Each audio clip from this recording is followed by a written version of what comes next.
a bowl of worms, maybe one or two larvae, a lot of mud crab's eyes. Oh, hi.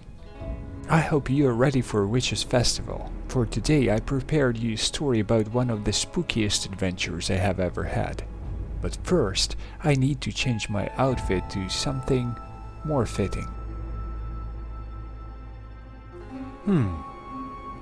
Please, give me a minute.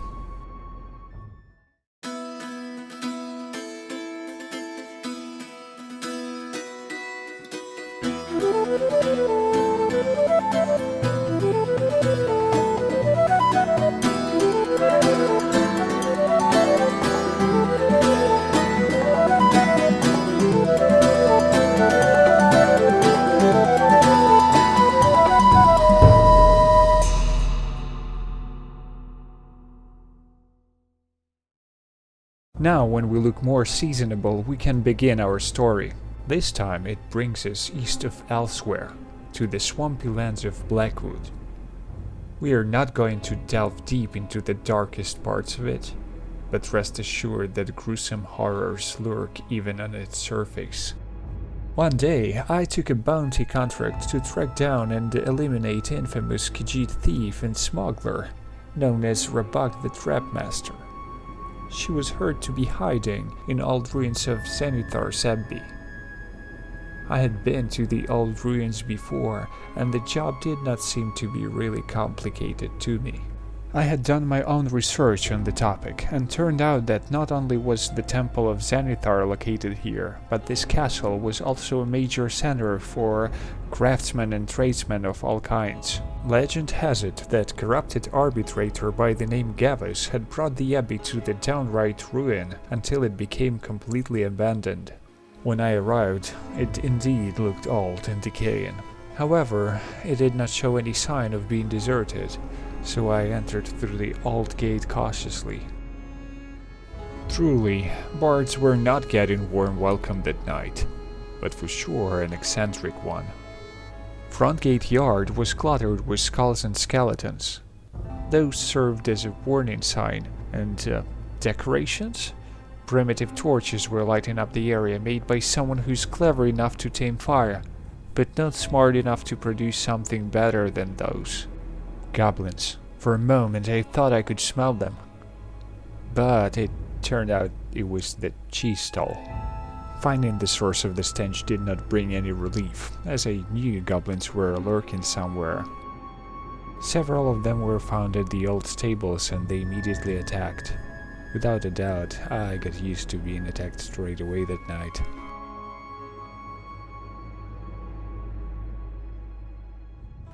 After the fight was over, decision was made to move less bold and try to avoid any encounters. It pretty much didn't help, but at least I tried. Behind another gate, I found myself in a dark forest. Ominous spirits silently floated over the cliff, and below it, a group of goblins were going to attack a troll. Sneaking past them, it was then when I suddenly realized something. Not so long ago I entered the abbey in the light of day, but since then everything was drowned in the darkness. However, once old mine emerged out of the mist, I stopped thinking about that creepy fact.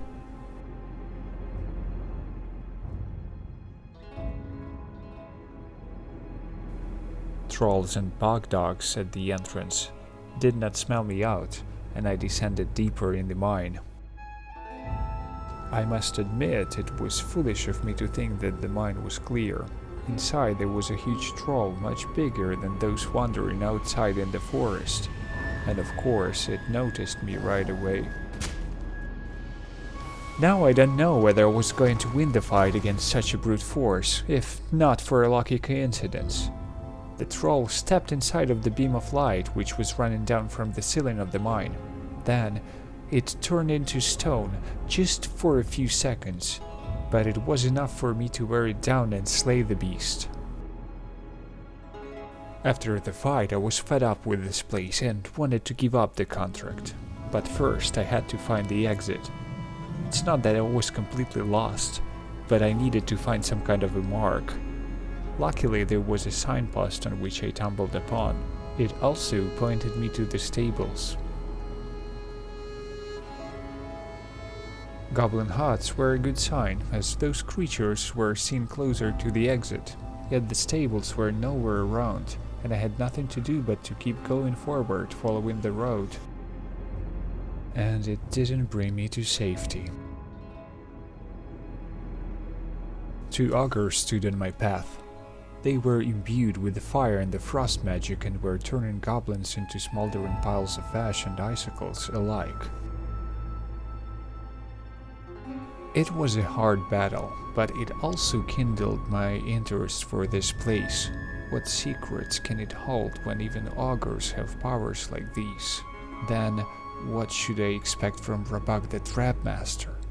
I made up my mind to stay here longer and unravel more mysteries. And the mysteries did not make me wait. I descended down to the trade port, a place covered in mists and full of water spirits. I could swear I saw the light blinking in the lighthouse on the other side of the port. In an attempt to watch it from the closer distance, I tried to find my way to it through the nearby cave. What I thought to be the cave, in fact, was an old stone gateway enclosed in ice. Nereids had claimed this zone, and in me they apparently saw an intruder. I'm not going to tell you the stories about the boiling water showering from the skies, about the waves of deadly frost coming up from underneath the disturbed glade, about the lightning bolts sparkling like the starfalls around. But believe me, it all was there. As I continued to fight my way deeper and deeper into the castle, I saw a lot of different creatures and spirits. Not only wild trolls, but also something completely out of place.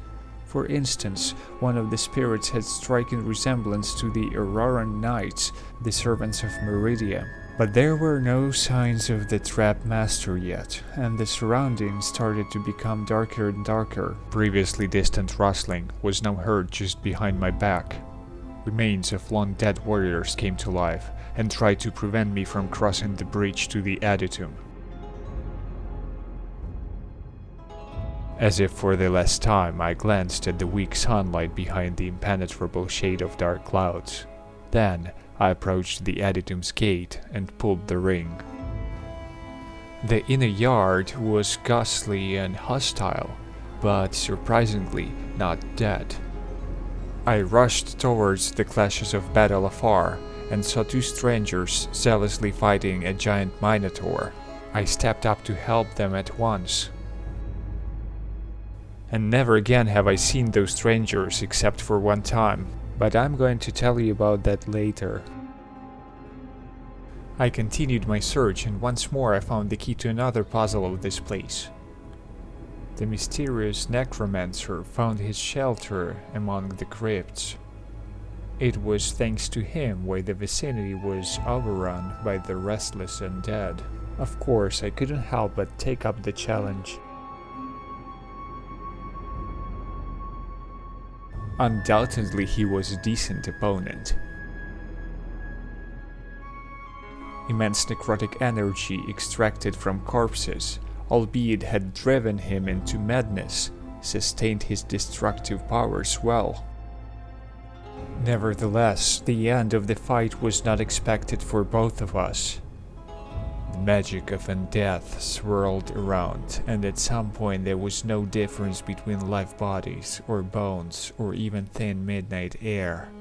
That was when our corrupted souls touched, for a split second, leaving no chance for one of us to exist.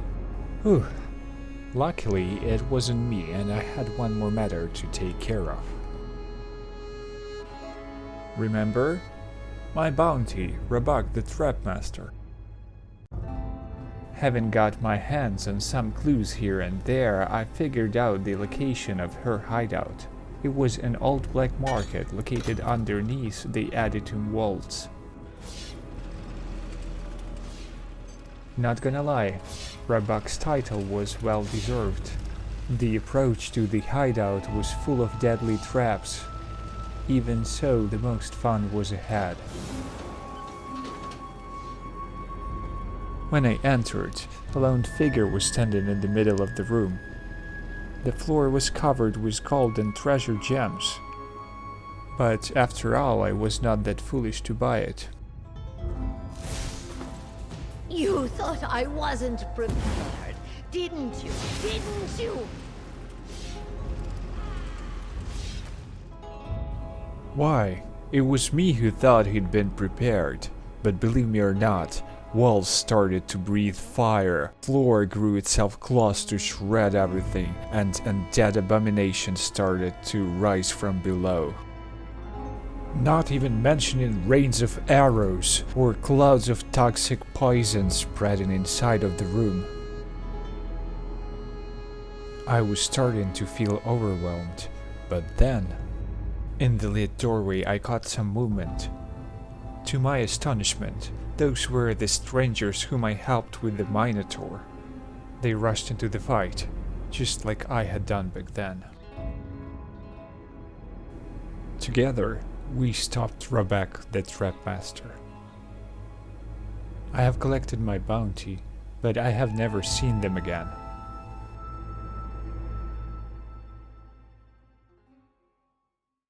True story. Intriguing tale. This one would ask if she may. What have you done to the bounty coin? Well, given that was my fifth tavern for tonight, I think on traveling. This one is amused. Especially that you can still count to 5.